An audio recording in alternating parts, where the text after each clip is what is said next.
Hello students, ನೀವು last ವಿಡಿಯೋದಲ್ಲಿ mitosis ಬಗ್ಗೆ ತಿಳ್ಕೊಂಡ್ರಿ. ಮೈಟೋಸಿಸ್ ಅಂದ್ರೆ ಏನು? It is one of the cell division. ಅಂದ್ರೆ ಸೆಲ್ ಡಿವಿಷನ್ ಅಲ್ಲಿ ಎರಡು ತರ ಇದೆ. ಒಂದು ಮೈಟೋಸಿಸ್, ಇನ್ನೊಂದು ಮಿಯೋಸಿಸ್. ಮೈಟೋಸಿಸ್ ಅಂದ್ರೆ ಏನಂತ ನಿಮಗೆ ಗೊತ್ತಿದೆ? ಮೈಟೋಸಿಸ್ ಅಲ್ಲಿ ಏನಾಗುತ್ತೆ ಅಂತ ತಿಳ್ಕೊಂಡಿದ್ರ. ಮೈಟೋಸಿಸ್ ಬಂದ್ಬಿಟ್ಟು ಈಕ್ವೇಷನಲ್ ಡಿವಿಷನ್. ಅಂದ್ರೆ ಒಂದಿರೋ ಸೆಲ್ಲು ಎರಡಾಗುತ್ತೆ.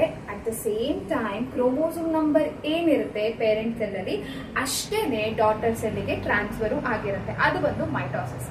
ನಮ್ಮ ಬಾಡಿಯಲ್ಲಿ ಇರುವಂತ ಎಲ್ಲಾ ಬಾಡಿ ಸೆಲ್ಸ್ ಅಲ್ಲೂ ಕೂಡ ಆಗುವಂತ ಸೆಲ್ ಡಿವಿಷನ್ ಬಂದು ಮೈಟೋಸಿಸ್. ನಿಮಗೆ ಗೊತ್ತೇ ಇದೆ. ಆದರೆ ಎಕ್ಸೆಪ್ಷನಲ್ ಕೇಸು ಅಂದ್ರೆ ಕೆಲವೊಂದು ಸ್ಪೆಷಲ್ ಕೇಸಸ್ ಅಲ್ಲಿ ಈ ಡಿವಿಷನ್ ಆಗೋದಿಲ್ಲ. ಎಲ್ಲಿ ಅಂತ ಅಂದ್ರೆ ಜರ್ಮ್ ಸೆಲ್ಸ್ ಅಲ್ಲಿ, ಕ್ಯಾಮೆಟ್ಸ್ ಅಲ್ಲಿ, ಪರ್ಟಿಕ್ಯುಲರ್ ಆಗಿ ಗೋನಾಡ್ಸ್ ಅಂತ ಏನ್ ಕರಿತೀವಿ ಅಲ್ಲಿ. ಫೀಮೇಲ್ ಆದ್ರೆ ಓವರೀಸ್ ಅಲ್ಲಿ, ಮೇಲ್ ಆದ್ರೆ ಟೆಸ್ಟಿಸ್ ಅಲ್ಲಿ ಈ ಸೆಲ್ ಡಿವಿಷನ್ ಮೈಟೋಸಿಸ್ ಆಗೋದಿಲ್ಲ. ಮೈಟೋಸಿಸ್ ಬದಲಾಗಿ ಆಗೋ ಸೆಲ್ ಡಿವಿಷನ್ ಯಾವುದು? ಮಿಯೋಸಿಸ್. ಮಿಯೋಸಿಸ್ ಹಾಗಿದ್ರೆ ಅಷ್ಟು ಡಿಫ್ರೆಂಟ್ ಹೇಗೆ ಮೈಟೋಸಿಸ್ಗೆ ಅಂತ ನಾವು ಈಗ ತಿಳ್ಕೊಳ್ಳೋಣ. ಸೊ ಮಿಯೋಸಿಸ್ ಅಂದ್ರೆ ರಿಡಕ್ಷನ್ ಅಂತ. ಅಂದ್ರೆ ಪೇರೆಂಟ್ ಸೆಲ್ ಇಂದ ಡಾಟರ್ ಸೆಲ್ಗೆ ಬರೋಷ್ಟೊತ್ತಿಗೆ ಕ್ರೋಮೋಸೋಮ್ ನಂಬರು ಹಾಫ್ ಆಗಿ ರೆಡ್ಯೂಸ್ ಆಗಿರುತ್ತೆ. ಸೊ ಇಂಥ ಸೆಲ್ ಡಿವಿಷನ್ ನಾವೇನಂತ ಕರಿತೀವಿ? ಮಿಯೋಸಿಸ್ ಅಂತ ಕರಿತೀವಿ.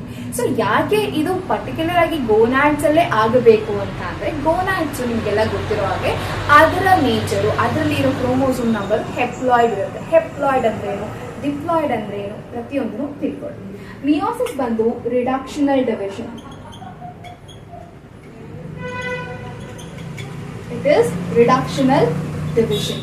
ಇದ್ರಲ್ಲಿ ಏನಾಗುತ್ತೆ ಅಂದ್ರೆ ಪೇರೆಂಟಲ್ ಕ್ರೋಮೋಸೋಮ್ ಎಷ್ಟಿರುತ್ತೆ ಅದು ಅರ್ಧಕ್ಕೆ ರೆಡ್ಯೂಸ್ ಆಗುತ್ತೆ. ಸೊ ಇಂತಹ ಸೆಲ್ ಡಿವಿಷನ್ ನಾವು ಮಿಯೋಸಿಸ್ ಅಂತ ಕರಿತೀವಿ. ಯಾಕೆ ಇದು ಗೋನಾಡ್ಸ್ ಅಲ್ಲೇ ಆಗಬೇಕು ಅಂತ ತಿಳ್ಕೊಳ್ಳೋದಾದ್ರೆ, ನಮಗೆ ಗೊತ್ತಿರೋ ಹಾಗೆ sperm and ovum fuses together form the structure known as zygote.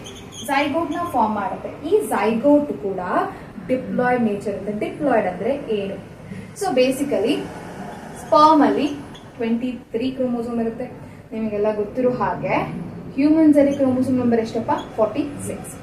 So 46 male produces a sperm which contain 23 chromosome and ovum contain 23 chromosome produced by a female who is having 46 chromosome in her body.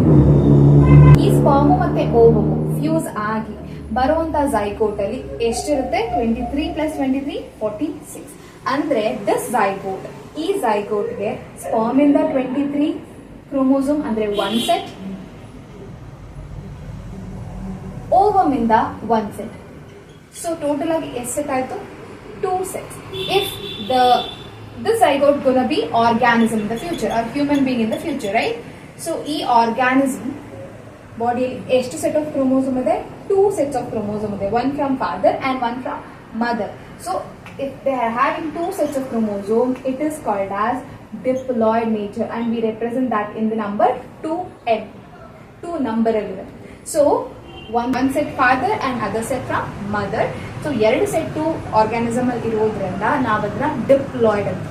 ಯಾವುದೇ cell 2 set of chromosome ಇದ್ರೆ ಅದನ್ನ ನಾವು diploid cell ಅಂತ ಕರಿತೀವಿ. ಅದೇ ನೀವು ನೋಡೋದಾದ್ರೆ ಇಲ್ಲಿ ಸ್ಪರ್ಮ್ ಅಲ್ಲಿ ಎಷ್ಟು ಸೆಟ್ ಇದೆ? ಬರೀ ಒಂದೇ ಸೆಟ್ ಇದೆ. ಓವಮ್ ಅಲ್ಲಿ ಎಷ್ಟು ಸೆಟ್ ಇದೆ? ಒಂದೇ ಸೆಟ್ ಇದೆ.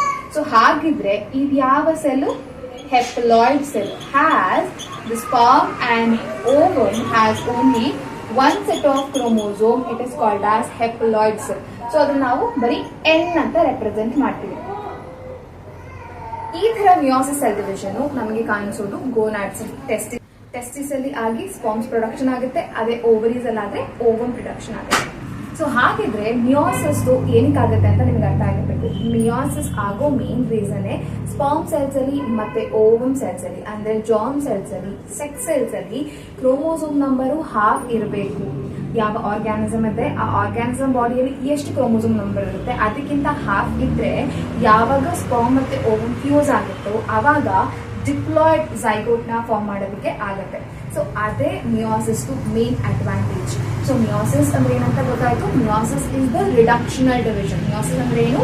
ಮಿಯೋಸಿಸ್ ಅಂದ್ರೆ ರಿಡಕ್ಷನಲ್ ಡಿವಿಷನ್. ಹಾಗಿದ್ರೆ ಏನಾಗುತ್ತೆ, diploid parent cells gives rise to haploid daughter cells. Haploid daughter cells ನ ಪ್ರೊಡ್ಯೂಸ್ ಮಾಡುತ್ತೆ. ಕ್ರೋಮೋಸೋಮ್ ನಂಬರು ಅರ್ಧ ರೆಡ್ಯೂಸ್ ಆಗುತ್ತೆ. ಸೊ ಇದು ಇಂಪಾರ್ಟೆಂಟ್ ಪಾಯಿಂಟ್ ಆಫ್ ಮಿಯೋಸಿಸ್.